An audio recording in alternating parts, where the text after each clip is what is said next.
araw na to, alam namin na may ginagawa ka sa aming buhay at patuloy kang gagawa, Panginoon, sa aming mga pamilya. Walang ibang mahayag, walang ibang mataas, Panginoon. Maging sa iyong lingkod, Panginoon, ikaw lamang po ang maghahari sa aking buhay, Panginoon, sa aking bibig, sa aking puso, Panginoon. Tamnan mo ako ng salita mo na ihahayag ngayong umaga. Sa iyo po ang papuri, pagsambat, pagdakila. Aming Diyos Ama, sa gabay ng banal na Espiritu, sa tanging pangalan ng iyong anak si Jesus, ang lahat ay magsabi ng Amen. Amen. So ngayon po, tumungo tayo sa ating recap natin. Sa Psalm 34 verse 8, basahin nga po natin sabay-sabay. 1, 2, 3, go!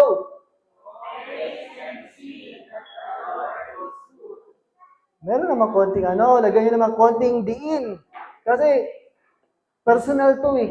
Hindi lang to basta, alam mo, kundi sa buhay mo, meron ka dapat hugot. May pinaghuhugutan na sa buhay mo, alam mo, mabuti ang Diyos. Amen?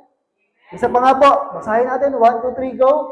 Oh, taste and see that the Lord is good. Amen? Palakpahan nga po natin ang Diyos na buhay sa kabutihan niya. So ngayon po, tutungo tayo sa ating teksto ng pag-aaral. At sabi po dito sa ating introductory verse sa Genesis 2, verse 25. Sa NIV ang sabi, Adam and his wife were both naked and they felt no shame.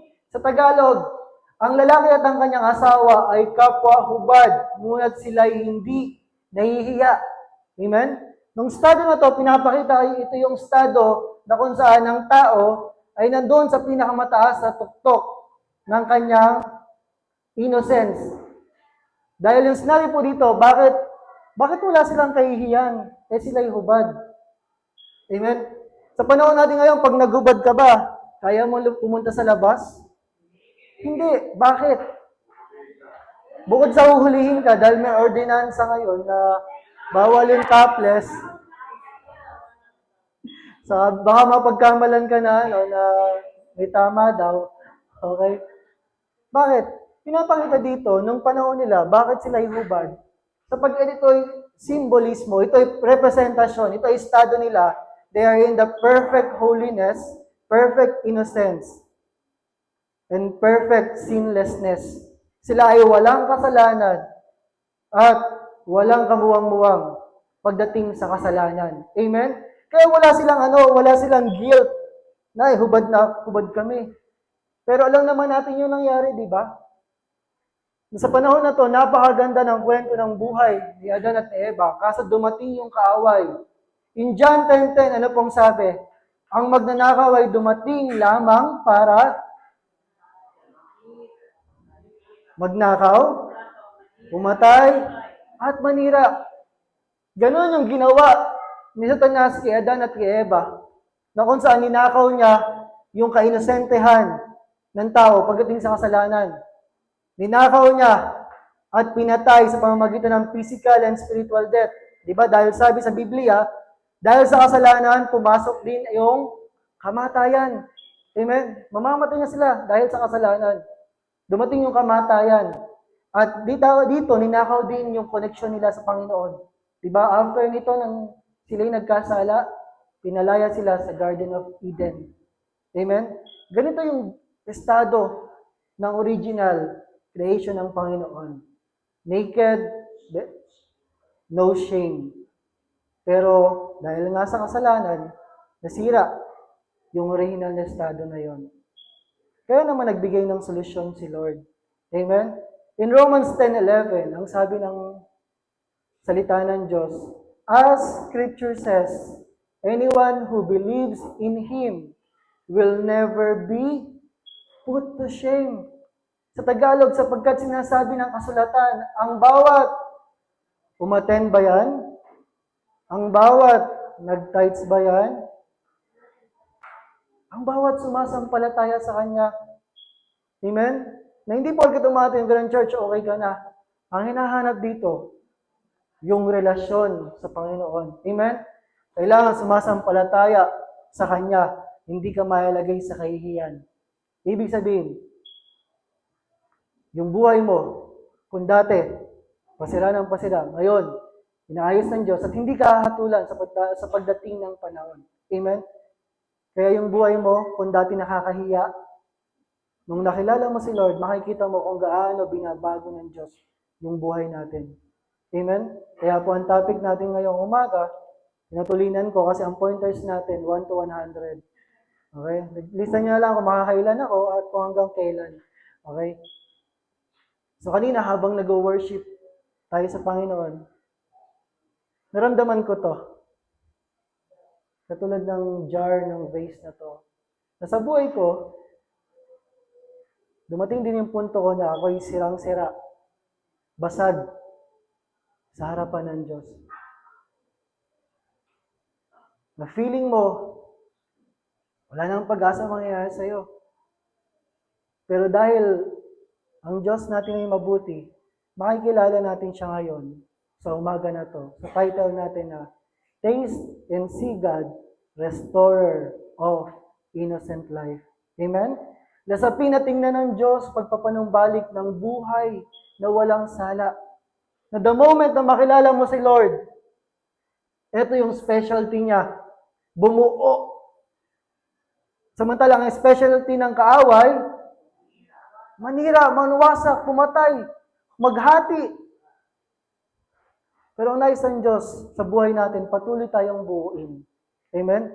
Kung paanong si Adan at si Eva, nung una, ang journey nila, kasama ang Diyos. Pero dahil sa kasalanan, ang journey ay papunta sa eternal damnation. O yung paglalakbay ay papunta sa walang hanggang kapahamakan. Pero dahil kay Lord, dumating ang Panginoong Yesus, na bago ang kwento natin. Dapat papunta tayong impyerno. Tanungin mo nga yung katabi mo, papunta ka ba doon? Hindi na. Namali lang po ng dinig. Nalagay malinaw. Kasi alam mo, papuntahan ko ba, ay pa yung nasakyan. Pagigaraw pala yung nasakyan mo. Amen? Ang destinasyon natin maganda. Pero dahil sa plano ng Diablo, nagulo yung destinasyon natin. Pero dahil higit yung plano ng Diyos, bumalik tayo, pabalik tayo sa original destination natin. Sabi nga dito, may isa ako nabasa, ang puso daw ng Diyos ay patungkol sa hindi pagpaparusaw eh. Ang puso ng Diyos patungkol sa pag-restore, sa redemption, pagpapanumbalik. Bakit? Alam ba niyang magkakasala ang tao? Secret po. Alam ba niya? Alam niya. Alam niya lahat ng bagay. Alam niya kung kailan, alam niya bagsak ka, alam niya wala kang kapupuntahan.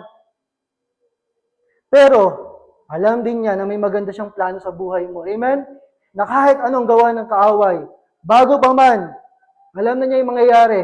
Alam din niya yung magandang plano niya kung paano niya i-restore at i-redeem ang tao patungo sa kanyang presensya.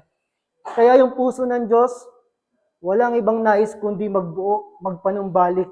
Amen? Hindi nais ng Diyos sa patuloy tayong sirain. Sa kaaway yun. Kaya habang lumalapit ka sa Panginoon, mas nararamdaman mo na patuloy kang nabubuo sa harapan ng Diyos. Amen? So, dito sabi nga, dahil siya ay restorer of innocent life, ang bilin sa atin ng lingkod ng Diyos in Romans 16:19, kung paano ang buhay natin ay patuloy na inaayos ng Panginoon. Sabi po dyan, everyone has heard about your obedience, so I rejoice because of you. Ano sabi dito? But I want you to be wise about what is good and innocent about what is evil. Sa Tagalog, balitang-balita ang inyong pagkamasunurin kay Kristo at ikinagagala ko ito. Ngunit, sabi mo, katabi mo, nais kong maging matalino kayo. Tungkol sa mga bagay na mabuti at walang muwang tungkol sa masama. Amen? Ang isang anak ng Diyos, walang ibang hinahanap kundi mabuti. Wala akong alam na ano ngayon na chismis na balita eh. Pero sino dito yung updated sa mga nangyayari sa mga artista? Dati nung panahon ng Aldab, may kilala tayo dyan, updated na updated. Hindi nabago na ba? Nabago na po ba? Ganun pa rin, ang isang loyal fan hanggang sa dulo. Pero, di ba, minsan mas aware pa tayo sa nangyayari sa buhay ng ibang tao, sa mga kung ano-anong balita. Pero ang nais ng Diyos, mas maging aware tayo sa mga bagay na patungkol sa mabuti, mga bagay na patungkol sa Diyos. Mas doon ka maging expert. Hindi yung pag may tinanong sa'yo, alam mo ba si ay ganon? Pag sasabihin mo naman, ay, huli ka na sa balita, alam ko na yan. Hindi ganon. Dapat mas aware tayo sa mga bagay na mabuti, mga bagay na maglalapit sa atin sa Panginoon. Dahil ang buhay natin ay patuloy na inaayos ng Diyos. Amen? Kaya number 1, gaano ba katindi si Lord sa buhay natin kung paano niya nire-restore ang buhay ng mga anak ng Diyos. Una,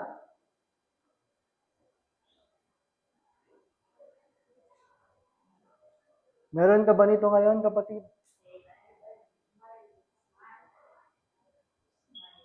Hindi lang ito yung panlabas, ha? Ito yung nakikita sa puso. Hindi pa rin nakikita sa puso, ito yung nasa loob ng iyong puso. Na kahit anong mangyari, may dahilan ka para magsaya. Bakit? Nung wala pa si Lord sa buhay natin, ang kwento ng buhay natin malungkot. Amen? Nasa tuwing lalayo ka sa Panginoon, ang kwento ng buhay, masaklap. Pero nung dumating tayo at lumapit tayo sa Panginoong Jesus, ang buhay natin ganito. God replaces shame with joy. Pinapalitan ng Diyos ang kahiyan ng kagalakan. Amen? Yung puso mo, sino dito nakaranas ng yung puso niya naging sawi? O kaya bugbog sa problema, bugbog sa sitwasyon. Naranasan na ba natin yon? Wala nga amin? Si Sister May lang pinakamatatag dito. Marami sa atin, maraming dinaanan yung puso natin.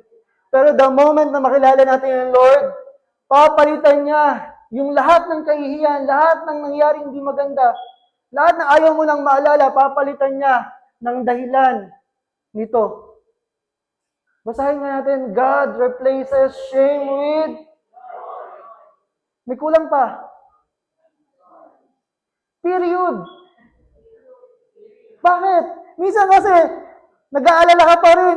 Di ba may mga sino dito yung naniniwala na ang buhay ay parang gulong. Minsan nasa itaas, minsan nasa ibabaw. Tapos ang tendency nila, pagka may naranasan kang masaya ngayon, mamaya, baka kayo mamaya malungkot na kasi ito na yung marami. Pero dito ako pinag-focus ni Lord eh. Ano mang sinabi ng Diyos, tapos na. Ano mang sinabi ng Diyos, kahit anong mangyari, hindi na mawawala sa iyan. Amen? Kaya yung joy nasa sayo, kahit na ano mang mangyari, nandyan yan, mananatili. Huwag ka nang mag-alala. Diba yung bless ka ngayon, paano na bukas? Paano sa susunod? Tandaan mo, joy, period. Huwag mo nalagyan ng comma. Amen? Period na yun. Kagalakan, papalitan ng Diyos. Dahil ang sabi ng salita niya, in Isaiah 61 verse 7, instead of your shame, you will receive a double portion. And instead of disgrace, you will rejoice in your inheritance. And so you will inherit a double portion in your land. And everlasting joy will be yours. Kung paano ang susulat sa mga Israelita,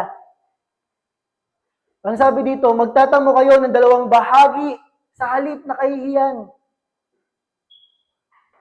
Amen? Double portion. Sa halip na paghamak ay magagala kayo sa inyong kapalaran. Kaya sa inyong lupain ay dalawang bahagi ang aariin nyo. Walang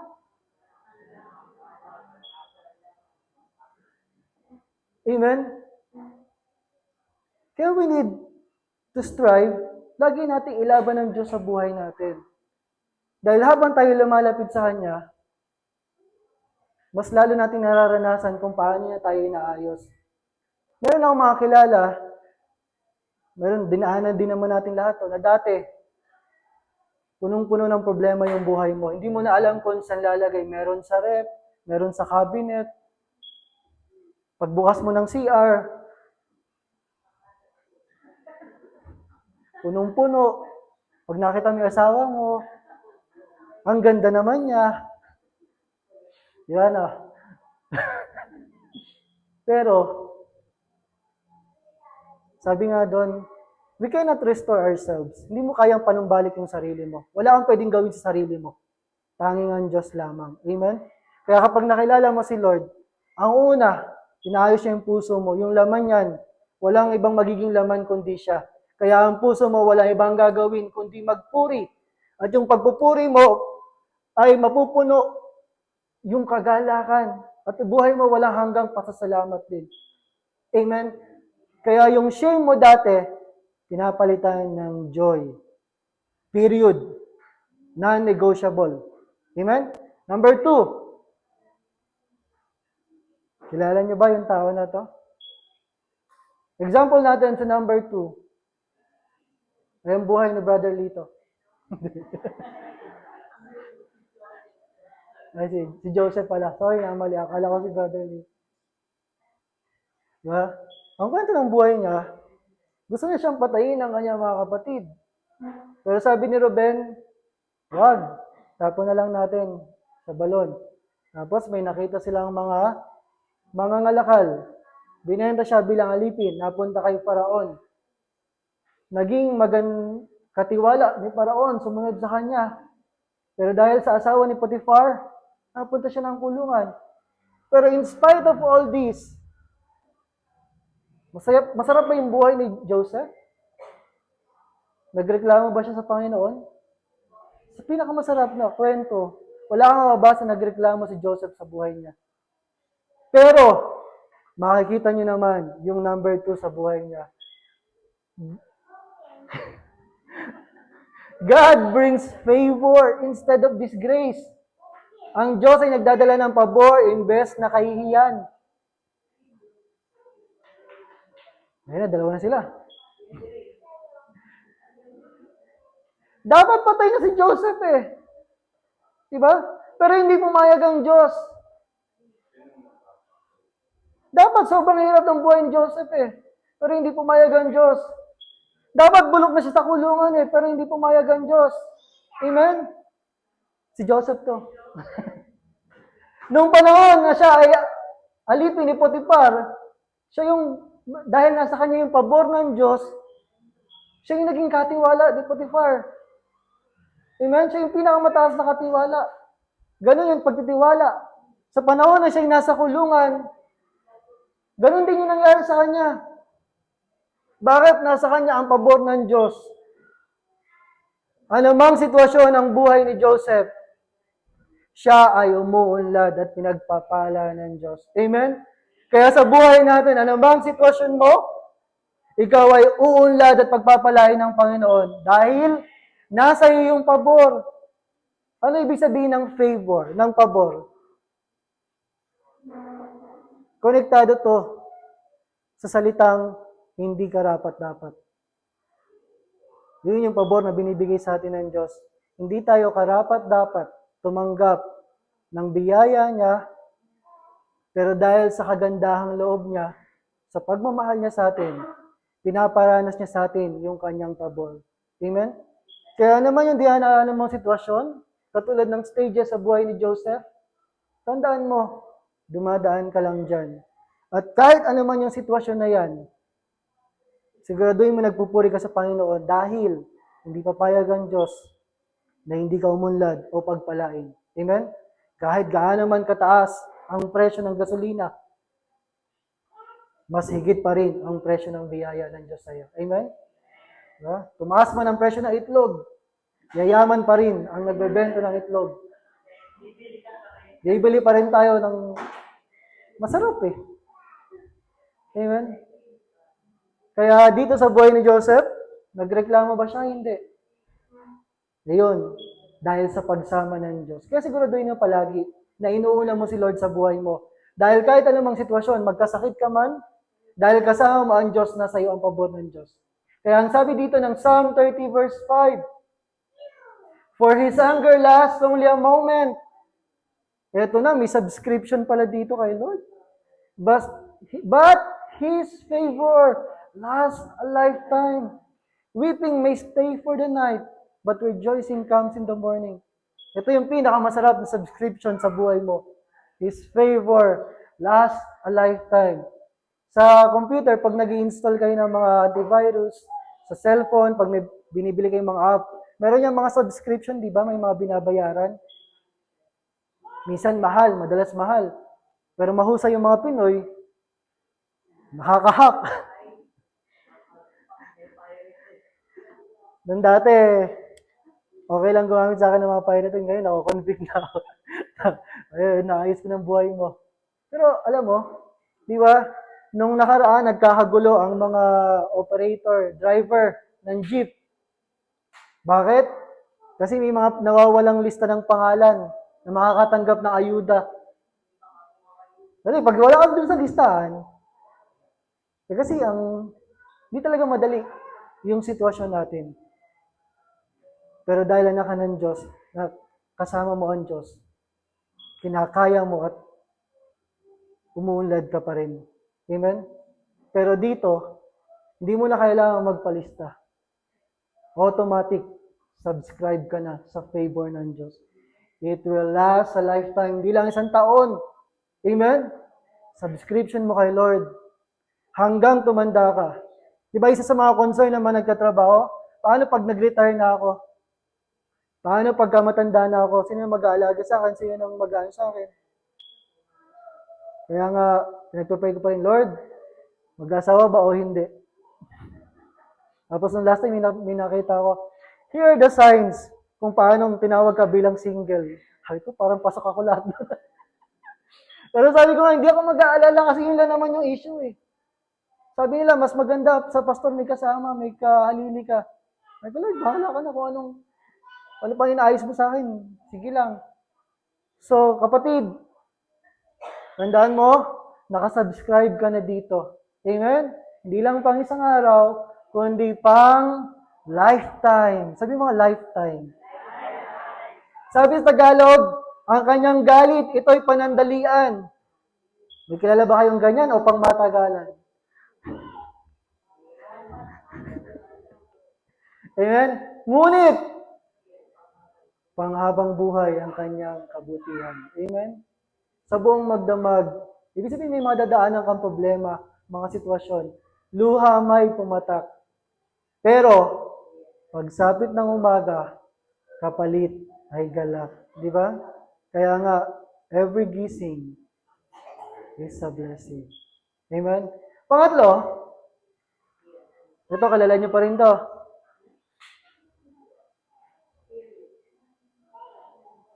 Si Joseph pa rin yan. Bakit? Hindi lang dahil sa favor na naranasan niya. Pero mo, ang ganda ng kwento ng buhay ni Joseph. Pero bakit ganon? Laglag sa balon. Binenta. Kapatid mo, ang pinakamasakit minsan yung pamilya eh. Pag pamilya ang tumira, pag pamilya ang nagka-problema, iba yung sakit. Diba? Sino dito nag-e-enjoy pagkaaway mo yung asawa mo?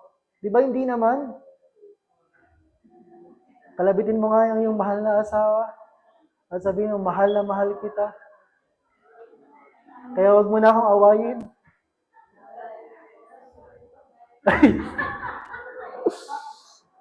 Sorry. Meron nga palang special na iba nga pala yung carousel. Ang carousel, wag mo daw akong subukan. Wag mo akong subukan. Pagsisisihan mo sa huli. Amen? Yung pabor ng Diyos ay dadaling kanya sa number 3. God gives honor instead of dishonor. Ang Diyos ay nagbibigay ng karangalan imbes na kasiraan. Dati, nagkaroon ba kayo ng nickname dati na hindi maganda? Nabawa? si JM na mangungutang. Halimbawa lang naman yun. Itong tao na to naglalaban-laban yung mga tao sa wallet na kasi walang mapaggastusan Ha? Dati may mga tao pa na binabansagan tayo na hindi naman natin alam, di ba? Kung laitin na lang tayo na ibang tao, hindi maganda. Pero, pag nakilala mo si Lord, yung buhay mo magbibigay ng karangalan sa Kanya. Amen? Yung buhay mo magbibigay ng kapurihan. Your name will glorify God. Na pag naalala ka ng tao na yon, magpupuri sila sa Panginoon, katulad ng sinabi ni Pablo sa mga taga-Pilipos, na tuwing naaalala ko kayo, nagpapasalamat ako sa Panginoon. Amen? Na kung dati pag lumapit ka, nagtatago yung mga tao, yan naman, mangungutang yan. Pero pag dumating ka, welcome ka na kasi pagpapala ang dating sa'yo. Amen? God gives honor instead of dishonor. Yung pangalan mo na sinira ng kaaway, binuo ng Diyos. Amen? Kaya natutuwa ako nang bumalik si Benok sa atin. At kung paano nabalitaan ko, umatay na siya dati. Gawin na lamang yung nais ng kaaway na sirahin yung buhay niya, yung pamilya niya. Pero alam ko, may ginagawa ang Diyos sa buhay niya. Amen? Magpatuloy ka lang, kapatid. Tuloy mo lang kasi inaayos ng Diyos. Dahil alam namang gawin mo sa buhay mo, damay dyan yung pamilya. Amen? Damay dyan yung mga anak mo. Pero dahil sa Diyos, yung name na Benok, may honor, may karangalan, imbes na kasiraan. Amen? Dahil ang katulad ni Joseph,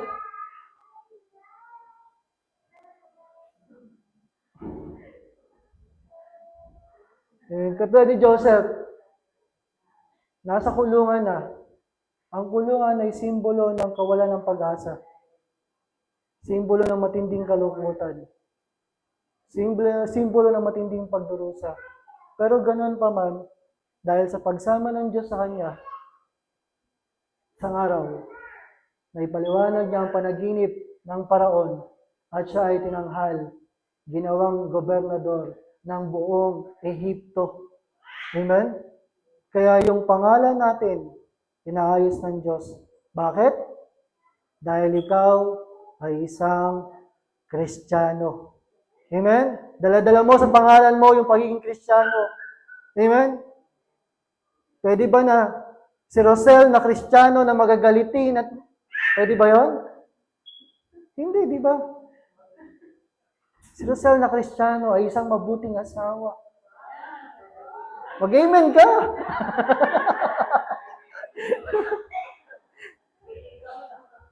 Sila lang kasi medyo kabisado ko yung buhay. Hindi ko, kaya gamit ko. Okay, so, gaano naman plano na sirain ng kaaway yung buhay natin, yung pangalan natin. Hindi yan sa harapan ng Diyos. Dahil ang sabi niya in Psalm 84 verse 11, For the Lord God is a sun and a shield. The Lord bestows favor and honor. No good thing does He withhold from those whose walk is blameless. Sa Tagalog, sapagkat ang Panginoong Diyos ay araw at kalasag natin. Amen? Siya ay nagbibigay ng biyaya at karangalan. Kumpleto Ricardos na pagdating sa Panginoon. Amen? Wala ka nang hahanapin pa. Sisigaw ka na lamang ng hallelujah. Dahil si Lord lamang yung kailangan mo. Sabi nga dito, walang mabuting bagay ang ipagkakait ng Panginoon. Kaya sa panahon ng pangangailangan, alalahanin mo, hindi madamot ang Diyos. Pero, tandaan nyo, may kasunod ba to?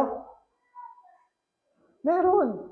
Sa mga nagsisilakad ng matuwid. Pero minsan sumasablay pa rin, pero sinasalitayin ng Diyos ng kanyang grasya. Kaya hanggat maaari, piliin natin lumakad ng matuwid sa buhay na to. Dahil meron kang benefits, meron kang biyayang tatanggapin sa Panginoon. Amen? At pangapat,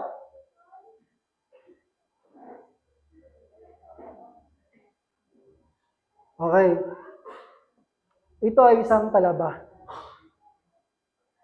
Sino dito nakapaglaro dati nung bata siya na pag ako naging isang hayop, gusto ko maging lion. Sino nakarinig na ng ganun? Gusto ko maging tiger. Wala pa ako narinig na gusto ko maging talaba. Bakit? Alam natin, itsura niyan, putikan. Pero, masarap. Amen?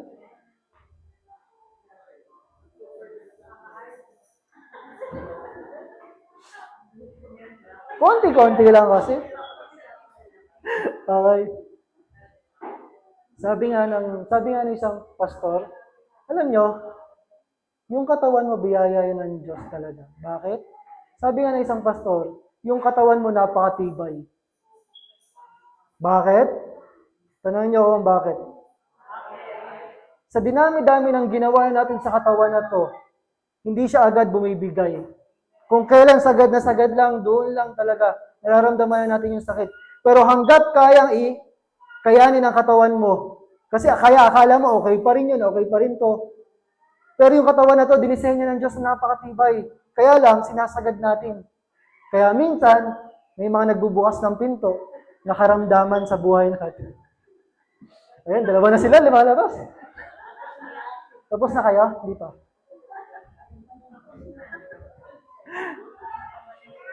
Alin sa dalawa? Tapos na o pinalabas na lang talaga?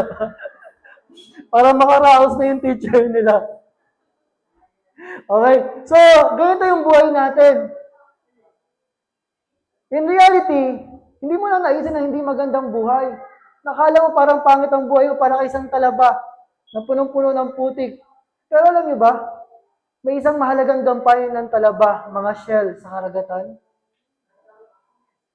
Alam niyo ba kung ano yun? Nung ako ay nag-iisda, mahilig ako mag-research paano mapagbuti yung pag-iisda ko, pag-ahalaga ng isda. May isang suggestion doon, sa filtration, pwede kang maglagay ng shells ng talaba.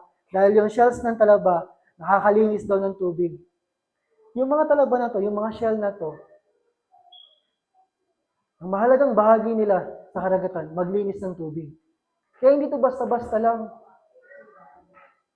Kaya minsan sa buhay natin, puro man tayo problema, pero tandaan mo, Lord, hindi ba sabihin, bakit ba ako nilagay sa ganitong sitwasyon? Lord, bakit ba ganito? Tandaan mo, ano man yung sitwasyon mo, may layunin ang Diyos sa buhay mo.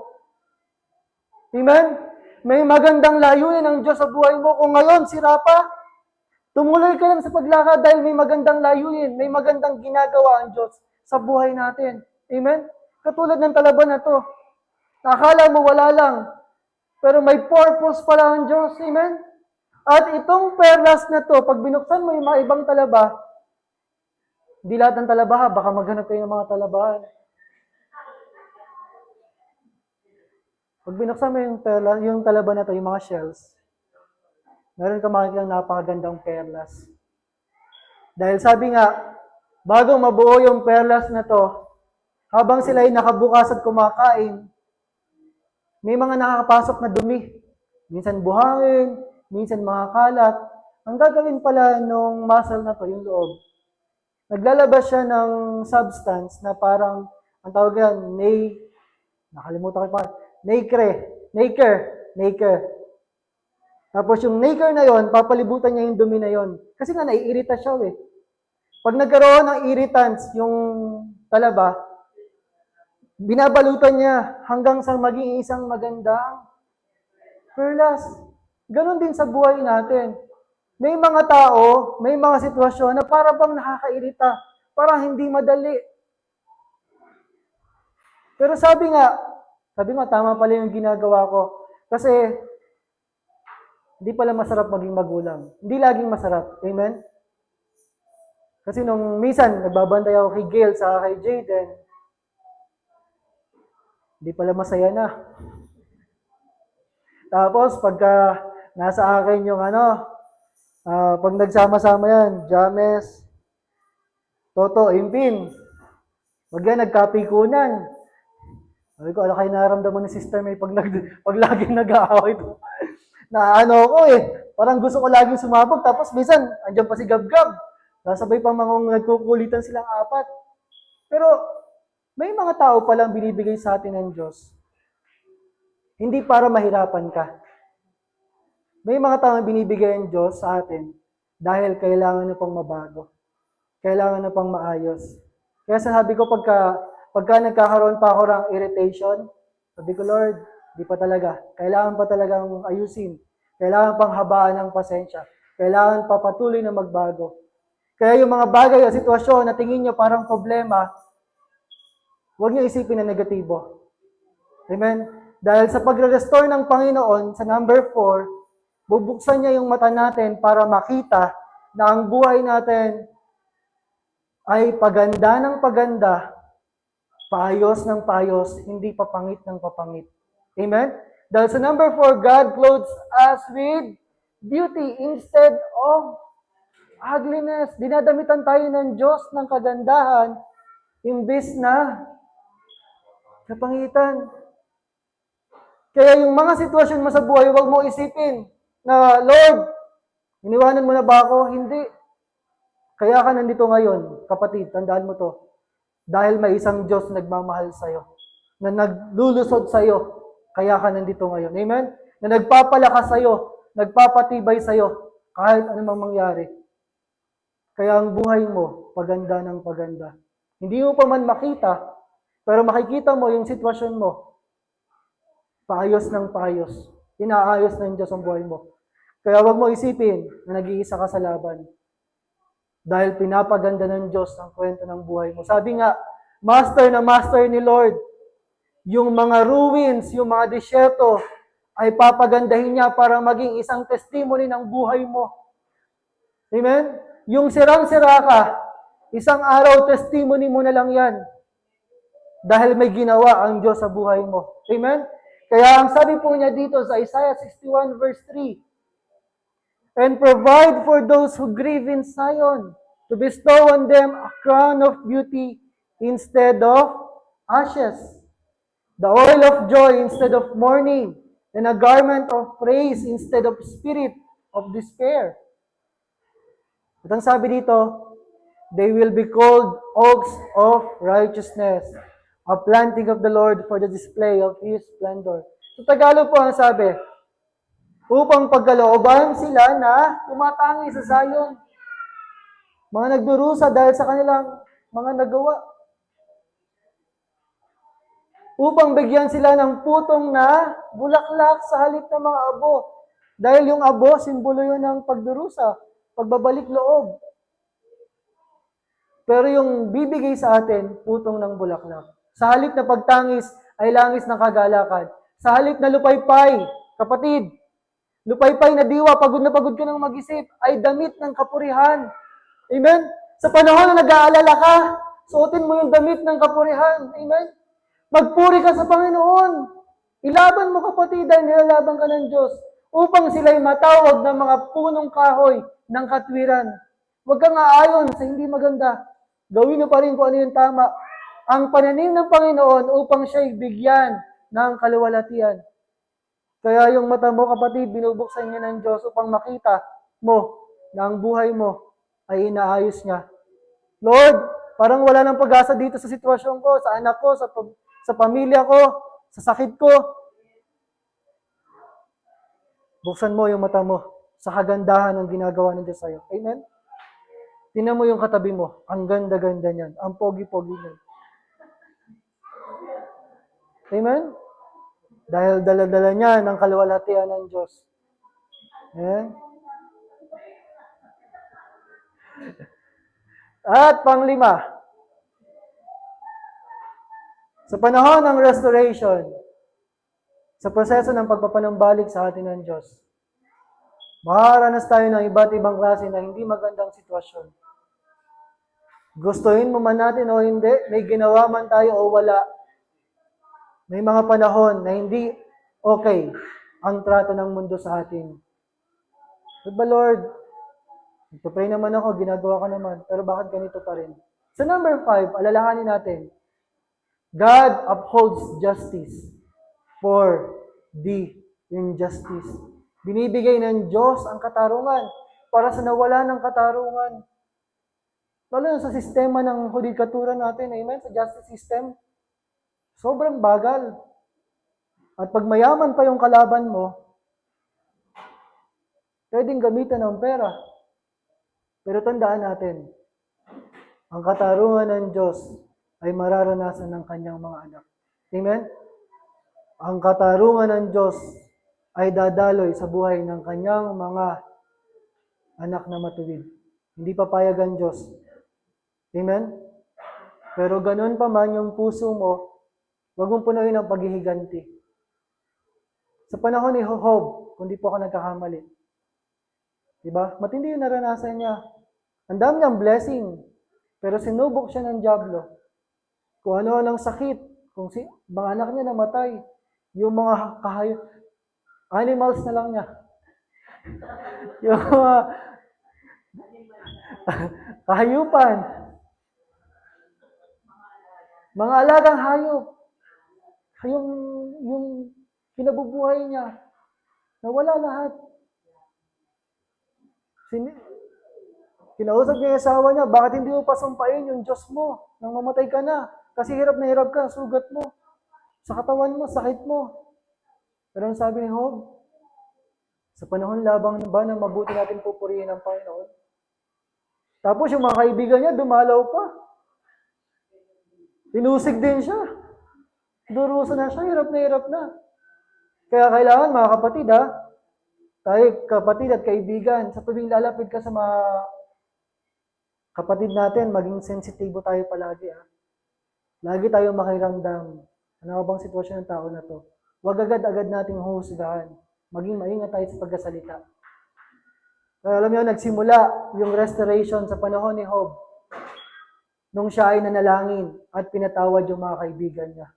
Imbis na magalit, nagpatawad siya. Kaya sa buhay natin, kung ano man yung nilalagay ng kaaway dito sa puso mo, pakawalan mo, patawarin mo kapatid. Let go and let God. Amen? Hindi ka karapat dapat magdala ng kabigatan. Ayaw ng Diyos. Amen? Kaya sabi nga sa number 5, and will not God bring about justice for His chosen ones who cry out to Him day and night? Will He keep putting them off? I tell you, He will see that they get justice and quickly. However, when the Son of Man comes, will He find faith on the earth? Sa Tagalog, at hindi ba bibigyan ng Diyos ng katarungan ng kanyang mga pinili? Matindi to na sumisigaw sa Kanya araw at gabi, dumaraing. Kanya bang matitiis sila? Kaya magpatuloy ka lang, manalangin kapatid, patuloy kang lumapit sa Panginoon. Sinasabi ko sa inyo, mabilis niyang bibigyan sila ng katarungan. Although yung sitwasyon na to, dahil sa injustices.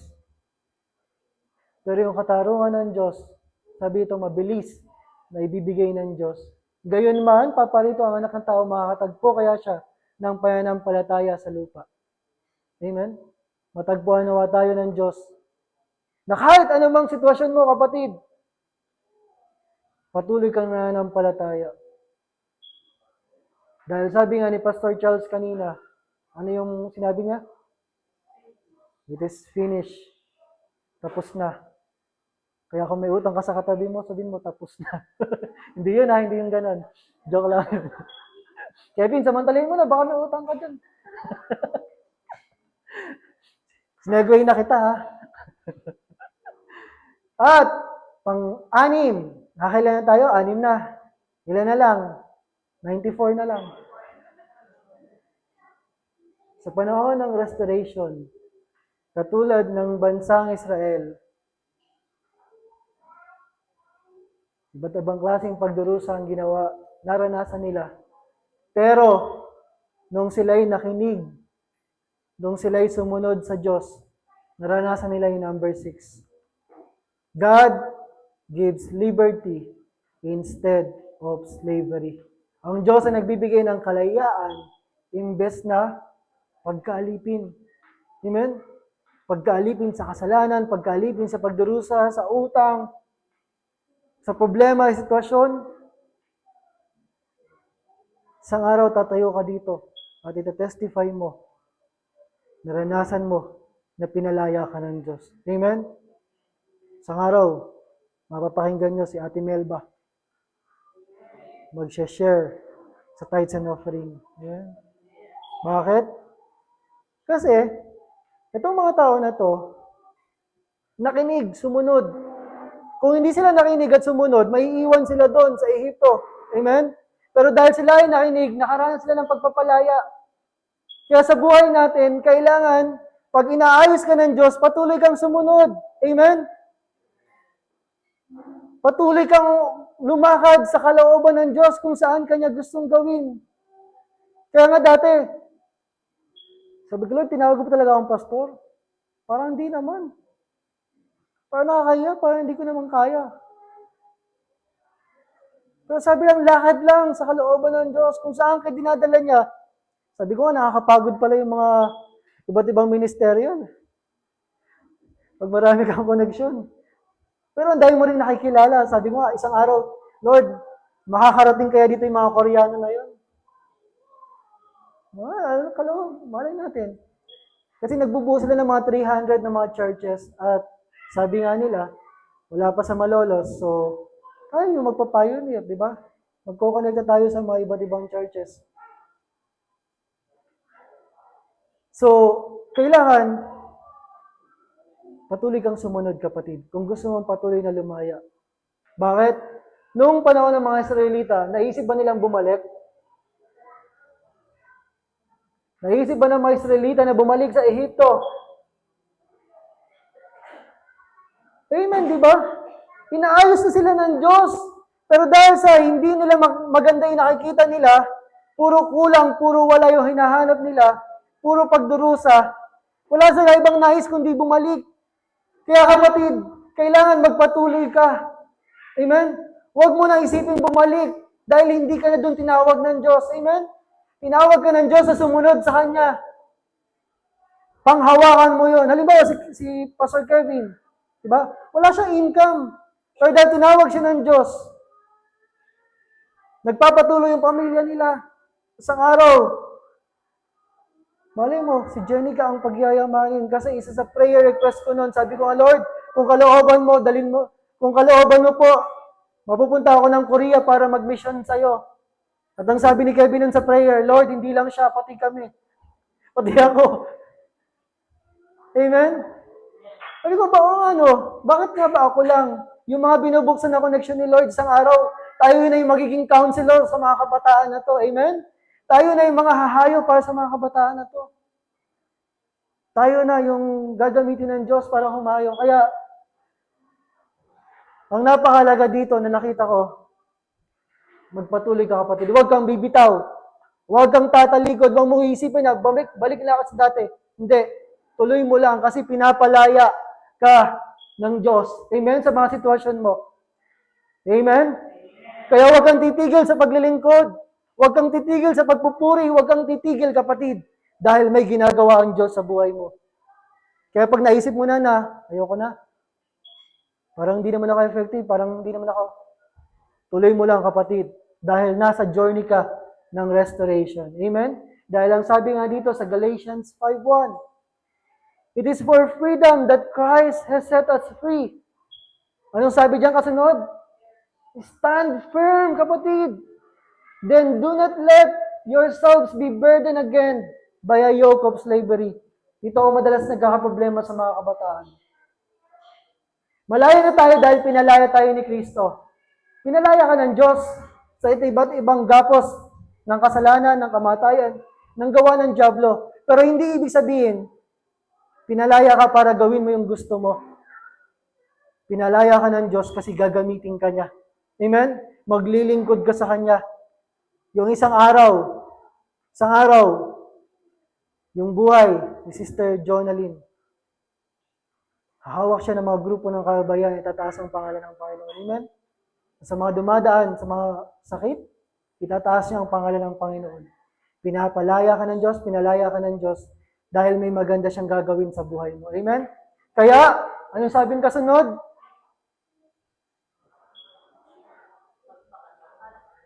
Huwag kang maging kampante, kapatid.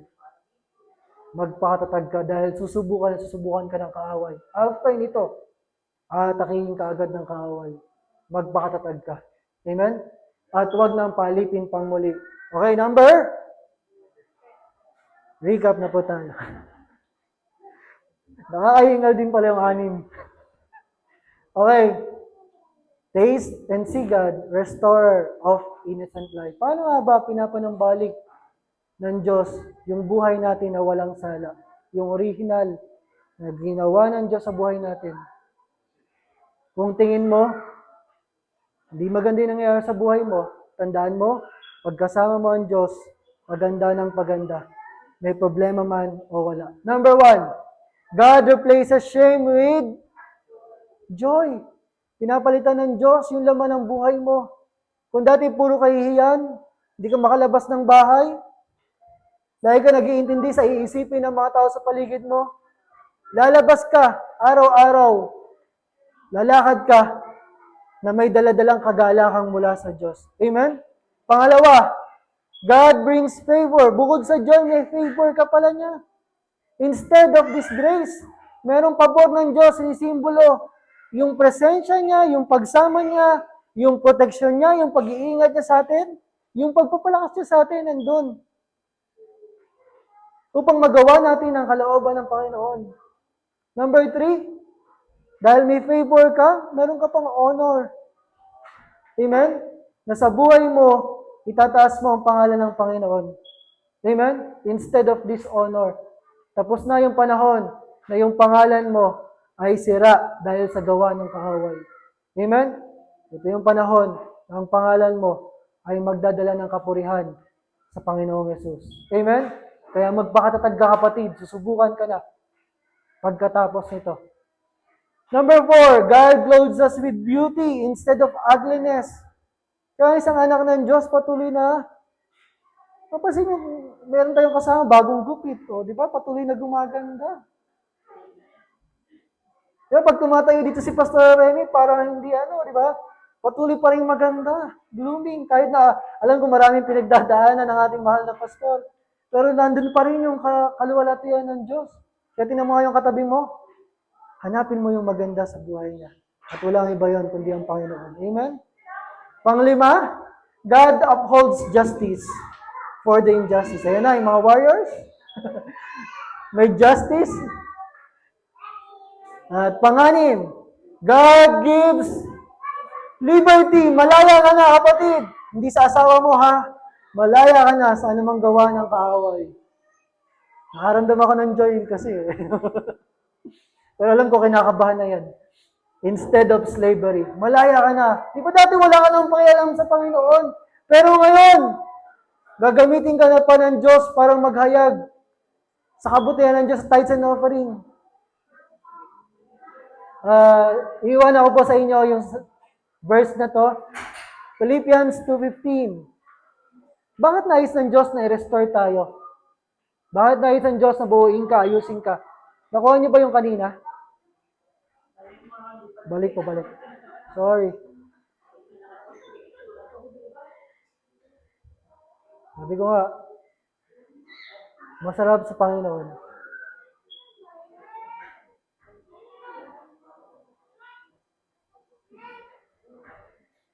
Sabi mo lang, mine na lang po. SSD, pag naano nyo na. At bawas nais ang Diyos na ayusin yung kwento ng buhay mo so that you may become blameless and pure, children of God without fault in a warped and crooked generation. Then you will shine among them like stars in the sky. Sa Tagalog, upang kayo maging walang sala at walang malay. Mga anak ng Diyos na walang dungi sa gitna ng isang saling lahing liko at masama. Na sa gitna nila, ito kapatid, lumiliwanag tulad ng ilaw sa sanglibutan. Amen? Paliwanagin mo yung buhay mo kung paano inaayos ka ng Diyos. Magdala ka pa ng mga kaluluwa na mararanasan yung pagsaayos ng Diyos. Amen? Ihayag mo, ibahagi mo yung naranasan mo sa Panginoon. Kaya sa umagang ito kapatid, tandaan mo, may dinadaanan man yung puso mo, yung buhay mo, pero nasa journey ka ng eternal life. Amen? Nasa journey ka ng mga bagay na mabuti at maganda. Kaya magpakatatag ka kapatid. Okay, so Palakpakan nga po natin ang Panginoon sa mensahe niya ngayong araw na to. Na tayo po ay tutungo na sa tithes and offering.